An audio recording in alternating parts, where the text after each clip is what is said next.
बिस्मिल्लाहिर्रहमानिर्रहीम। दोस्तों, अगर आपको हमारी वीडियो पसंद आए तो हमारे चैनल को सब्सक्राइब और वीडियो को लाइक और शेयर ज़रूर कीजिएगा। प्रीति फिल्म सीन में हकीकत का रंग भरने के लिए हद से गुजर गई। प्रीति फिल्म सीन में हकीकत का रंग भरने के लिए हद से गुजर गई। भारतीय अदाकारा प्रीति चोपड़ा फिल्म सीन में हकीकत का रंग भरने के लिए हद से गुजर गई।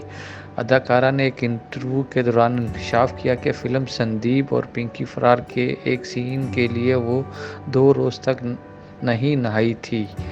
प्रीति चोपड़ा ने कहा कि फिल्म के एक मखसूस सीन के लिए डायरेक्टर ने पहाड़ पर एक झोंपड़ी का इंतखाब किया था। झोंपड़ी में हर तरफ मिट्टी थी।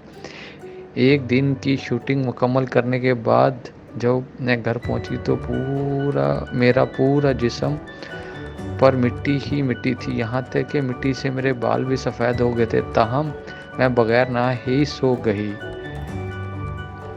अदाकारा ने बताया कि ऐसे सीन्स के लिए मेकअप के ज़रिए चेहरे को गंदा दिखाया जाता है, लेकिन मैं ऐसा नहीं करना चाहती थी।